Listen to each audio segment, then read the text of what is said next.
Tá na ZYL 416, Rádio Pomerana FM, 98,5 MHz. Uma emissora da Associação de Radiodifusão Comunitária de Santa Maria de Jetibá. 10h18, recebendo nos estúdios da 98,5 para falar do dia de amanhã, sobre o dia 18 de maio, Dia Nacional de Combate ao Abuso e à Exploração Sexual contra Crianças e Adolescentes. O assistente social do CREAS, Silas Putin, a coordenadora do CREAS, Rosalina Araújo, os conselheiros tutelares Valdeir da Silva e Suzete Nitz. Bom dia para vocês. Bom dia. Bom dia. Bem, a data 18 de maio, a gente sabe que por trás dessa história tem o caso Araceli. Para quem ainda não conhece, conta a história um pouquinho pra gente do caso Araceli.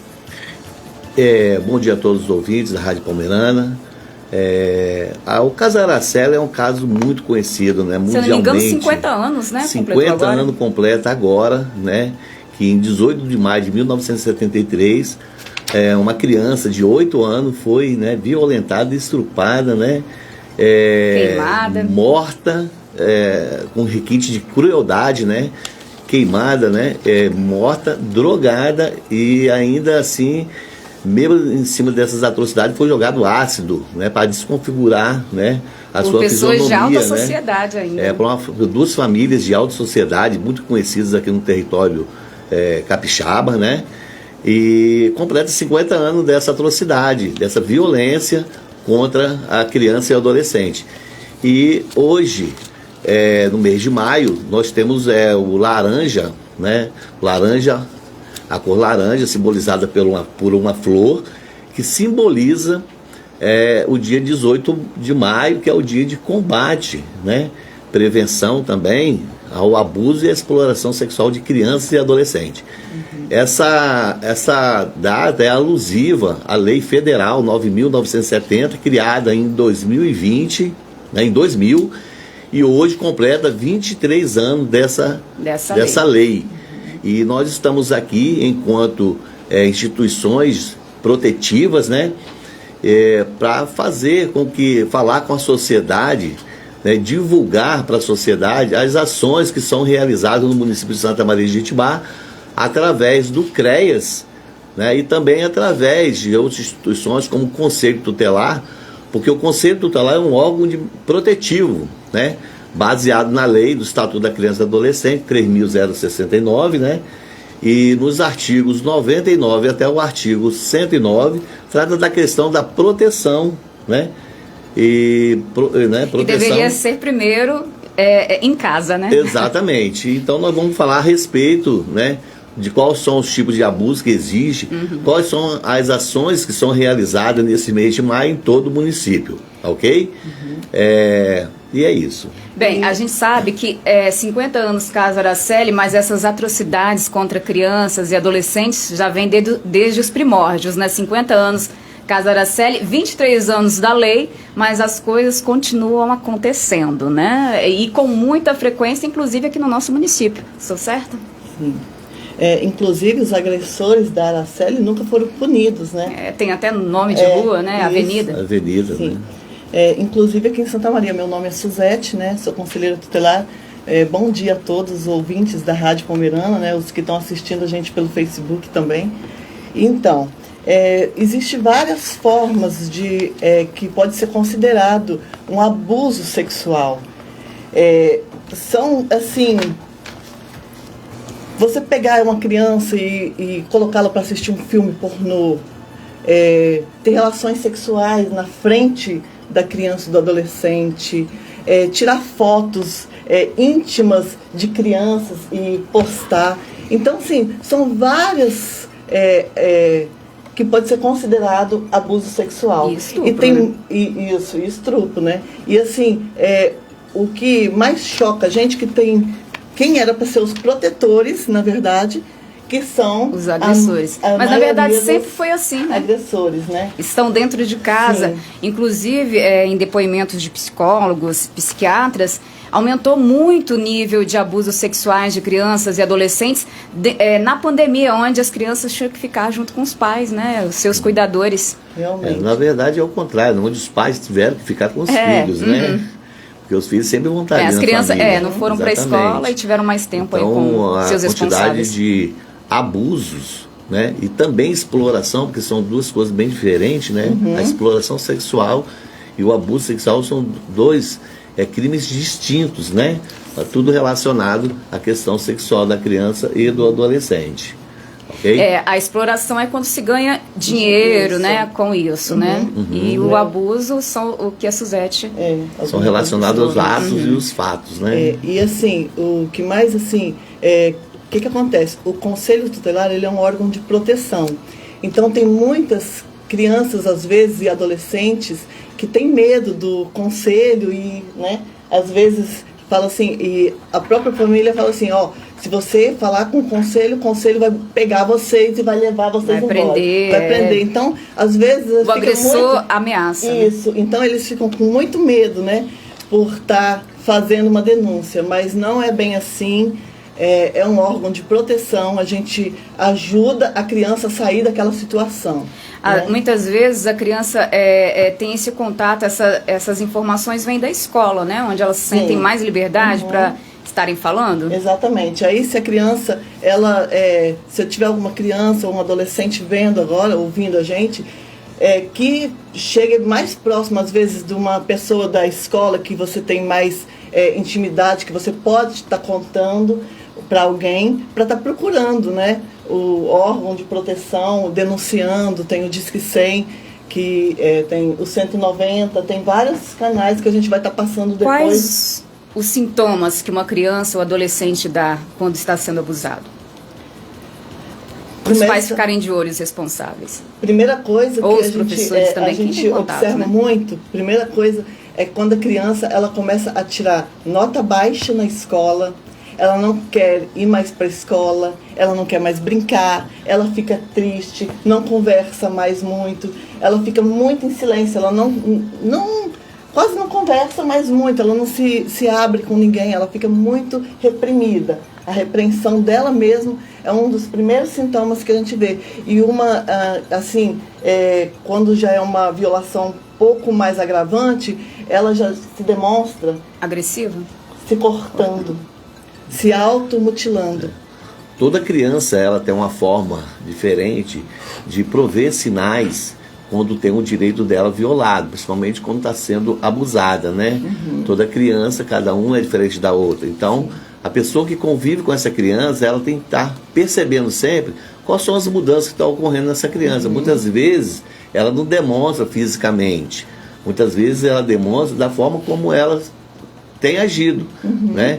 Então, assim, se uma criança é de um jeito, né, um certo tempo, e esse jeito dela muda, alguma coisa está acontecendo. Uma mudança repentina. Né? Então, essas mudanças são perceptíveis para nós.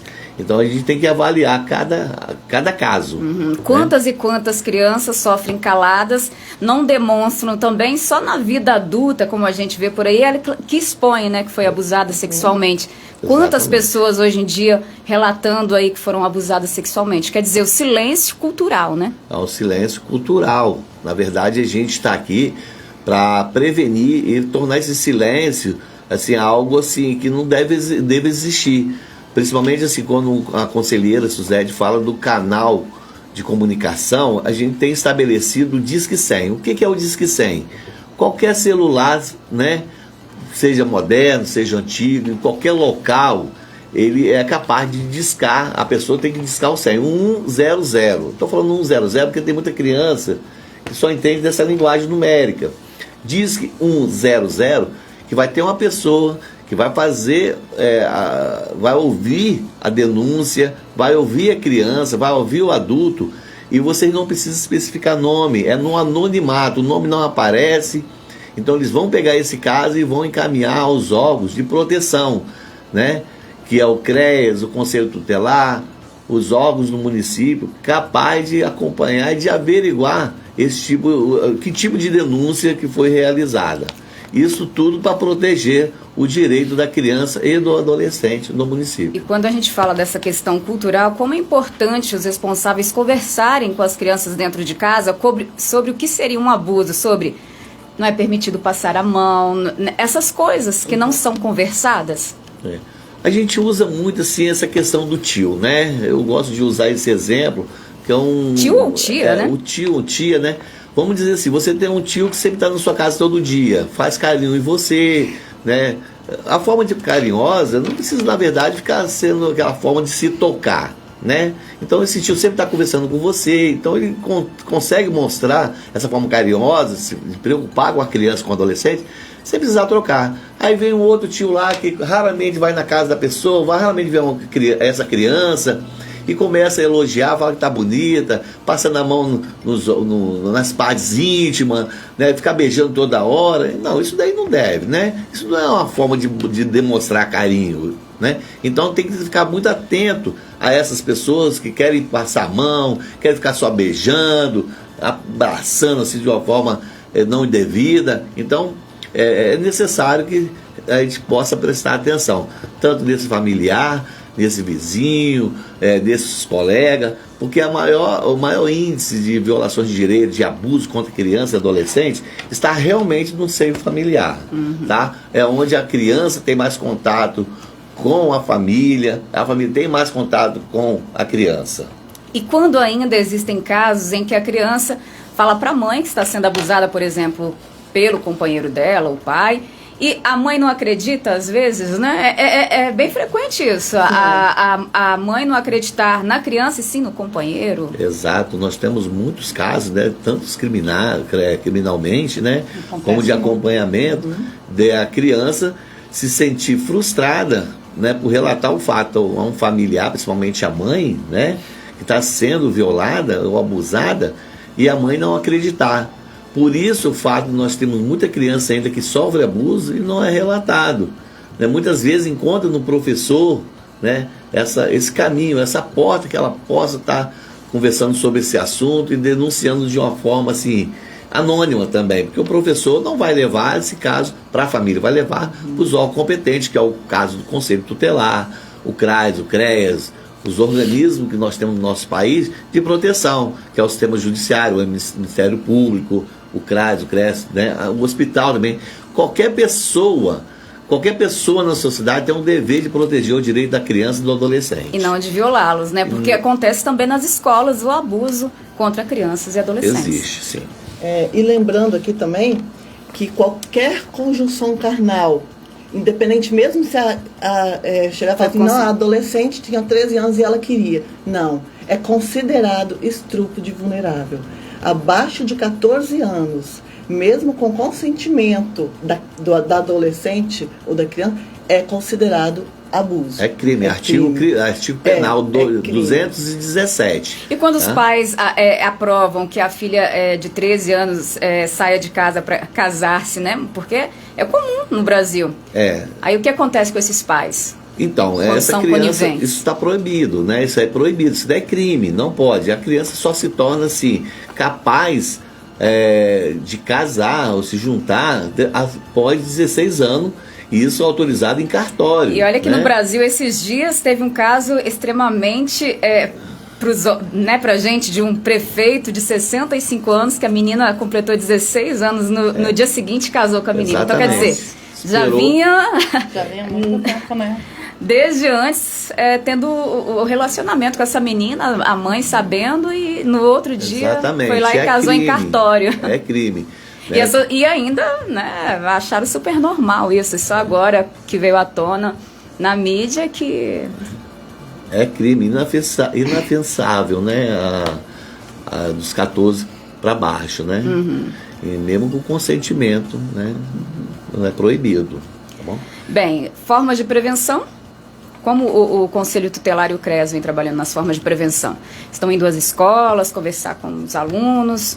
Exatamente. A Rosalina, né, vai falar a respeito dessas ações que nós estamos trabalhando nesse mês de maio, porém são ações que são permanentes. A gente sempre vai trabalhar, sempre está trabalhando essas ações dentro da nossa Secretaria de Trabalho e Desenvolvimento Social, né, e estamos fazendo sim visitas às escolas, palestras, né, levando também a questão lúdica, né, da educação, para informar um pouco melhor a respeito dessa data do dia 18 de maio, a essas crianças e adolescentes das escolas e também aqui no município. Bom dia a todos. Eu sou a coordenadora do CREAS. Meu nome é Rosalina Schultz Zambon Araújo. E a gente fez nas escolas essas visitas, fizemos as palestras, orientando sobre o dia 18 de maio.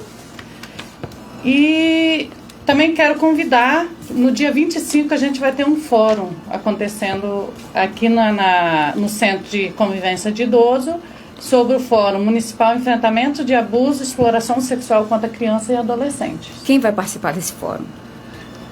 Então, esse fórum, ele já é o segundo fórum que nós temos aqui no município. Vai ter a participação da Secretaria Estadual, né, de Assistência Social, a CETADES. Vai ter também, assim, vários profissionais da área de educação, né, participando. Vai ter um representante da Polícia Rodoviária Federal que vai estar palestrando, né, as formas e identificando para nós os pontos que existem de exploração sexuais, né, nas rodovias. Ele vai estar palestrando para a gente, como eu falei, a representante da Secretaria Estadual de Assistência Social e de todos os órgãos aqui do município, né, de proteção à criança e ao adolescente, né, Ministério Público, o Fórum, né, o CRAS, o CREAS, a saúde, as questões da saúde, né, a Secretaria de Educação também. Então, todos os órgãos que trabalham a questão da proteção, que trabalham com criança e adolescente, vão estar participando. A profissionalização também, as escolas, e a profissionalização envolvida com o menor aprendiz, porque a exploração tem muita situação relacionada ao trabalho infantil, né?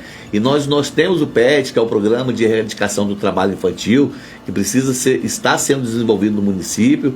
Então são ações que elas estão juntas, trabalham juntas, tanto a exploração, o abuso, como também o trabalho infantil no município. Uhum. Muitas pessoas acham que por sermos um município de interior essas coisas não acontecem, mas os casos são muitos aqui em Santa Maria de Iatibá, né? Mas para proteger as crianças não se é falado, não é isso, conselheiros? Isso aí, quer falar, Valdir? Assim, o meu nome é Valdeir, né? Francisco da Silva, também faço parte do Conselho Tutelar daqui da cidade. E uma das coisas que a colega que antecedeu me chamou muita atenção é que há muitos anos nós somos, que quando eu era criança, naquela época tinha um órgão não era Conselho Tutelar, é Juizado de Menores, né, Cida, né? Juizado de Menores. Juizado de Menores. Era um terror para as crianças. Se a gente fosse bater uma bola na rua, eles chegassem, eles tomavam a bola, furava a bola e punia, qualquer coisa levava para casa lá e ficava internado. A gente apanhava muito, é um terror. Aí os dias se passaram, hoje é o Conselho Tutelar, né? E as pessoas associou aquele juizado de menores, que era um órgão de punição, punia mesmo. E hoje nós não somos um órgão de punição, somos um de proteção. Estamos aí para proteger a criança, o menor, o adolescente, né? E é o papel do Conselho Tutelar, e não esse bicho-papão como as pessoas pregam por aí. As crianças geralmente são retiradas de suas famílias? Sim, quando a gente vê que os direitos estão sendo violados, né, em todos os sentidos, o Conselho entra em ação. Temos aqui a casa de passagem, ali, né, fica um período ali de acordo com a situação, entendeu? Fica ali, são bem protegidos, bem cuidados ali. Então oferecemos todos os direitos de proteção às crianças. Importante frisar que antes de uma criança, né, um adolescente ser retirado do seio familiar, né, da família perder o pai de poder, essa criança ela é trabalhada, essa família é trabalhada. Não é assim, a gente retira assim, dessa forma, entendeu? Primeiro se trabalha as questões sociofamiliar, sociais da família, né?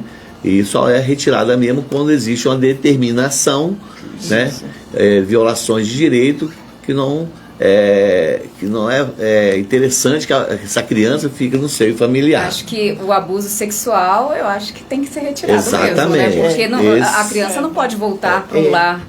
Exatamente. Primeiro a gente estabelece assim, um trabalho diferenciado. Primeiro a gente trabalha a família extensa, né? São outros parentes. São outros familiares que vão acolher essa criança, né? Nos últimos casos que a gente estabelece uma retirada definitiva para casa de passagem. E qual a fiança, qual a punição para os agressores? Então, a punição para os agressores, eles passam por um processo penal, né? Existe um processo criminal onde eles podem estar sendo revertido para ele prisão imediata. Abuso, né, de criança e adolescente é crime inafiançável e são presos imediatamente diante da lei, né, e passam por um processo. Pode pegar aí, dependendo do abuso, dependendo de como é feito esse abuso, se é empregado algum tipo de arma, a punição pode chegar até 30 anos, até 29 anos de cadeia. Bom, dependendo das circunstâncias. E depende muito também das circunstâncias, que às vezes a criança não é retirada da casa, porque depende quem é, a gente faz uma análise todo dia, quem é o abusador, quem era conivente, quem era isso, Exatamente. quem era aquilo, porque na verdade quem é que tem que ser tirado da casa não é a criança. A criança, ela está no território dela. É o abusador que tem que ser E a pessoa punido, que foi conivente também, né? E quem foi conivente. Muitas vezes, assim, como eu falei a você, a gente trabalha a questão da família extensa. Muitas vezes o abusador, o violador, ele é preso imediatamente quando é configurado o ato. Né? Então a criança não tem que sair de casa. Quem tem que sair são a conivência e o violador. Né? Mas precisa, assim, se trabalhar as questões familiares, né? A família extensa, para poder acolher essa família, essa criança e adolescente. Quando é retirada, é o último caso. Né? A gente vê outras situações, trabalha a família primeiro. Né? Tanto o Conselho Tutelar como o CRES, que trabalha diretamente com as violações de direito relacionadas à questão de abuso e exploração sexual de crianças e adolescentes. Bem, fique à vontade para as considerações finais, tanto do Conselho quanto do CRES. Bom, na verdade eu gostaria assim de repassar os canais de comunicação que as instituições de proteção, né, todas as instituições de proteção têm esses canais de comunicação. Primeiro, como eu já falei, é o Disque 100. Né? E eu vou falar aqui a respeito dos nossos canais do CREAS. Nosso telefone é 3263-4887 ou 99724-1132. E também o telefone que eu tenho como mais importante, que é realmente o Disque 100, pela facilidade que nós temos de discar, para ligar. Gratuidade, pega em qualquer lugar assim, no interior, né? Você consegue fazer esse contato com o sistema de garantia de direito. Nós temos a Secretaria Nacional de Direitos Humanos, que vai estabelecer uma denúncia, né, de forma anônima, e vai repassar para os órgãos de proteção do nosso município. Esses órgãos são, primeiro, Conselho Tutelar, Ministério Público, onde eles vão definir que tipo de violação de direito está ocorrendo, exploração ou abuso, e vai identificar qual o setor do município que vai estar acompanhando o caso. Né? A gente vai passar o telefone também do Conselho Tutelar. Valdeir, você pode passar. Esse é o telefone que a gente fala diretamente com o Conselho Tutelar. Sempre tem um conselheiro de plantão, né? Isso, e o conselheiro fica de plantão 24 horas, todos os dias, inclusive feriado, final de semana, todos os dias. Então o número do conselho é 998 37 9444. Esse é o telefone 24 horas. 24 horas. E o fixo é 3263 4999. 3263 4899. Esse é o número fixo do Conselho Tutelar. E também quem está de fora, se perceber algo estranho, né, pode denunciar. É isso que eu ia falar. Toda a sociedade tem o dever de proteger a criança e adolescente. Pesquisas revelam que o aumento de violência em toda a sociedade está ligado a traumas, né? E a situações de direitos também já violados no passado. Sim. Então, se nós quisermos uma sociedade mais justa, sem violência, vamos proteger nossas crianças, né? E todo ato de exploração ou violações de direito contra criança e adolescente, denuncia os canais que nós estamos repassando para vocês aqui. Todo município tem esses órgãos. E vai ficar tudo em sigilo, se alguém tiver uma denúncia, vai ficar tudo em sigilo, que às vezes nem a gente mesmo, como conselheiro, sabe quem é o denunciante, que isso não interessa pra gente quem é o denunciante. E sim resolver o caso. E sim resolver o caso da criança ou do adolescente que está sendo abusado ou explorado sexualmente. Ok. Em nome da Prefeitura Municipal de Santa Maria de Jetibá, agradeço pelo espaço. Nós é que agradecemos. Tá? Pelo espaço que a rádio nos deu aí para poder estar passando essas informações. Vamos lutar por nossas crianças. Um bom dia para vocês. Bom dia. Bom dia.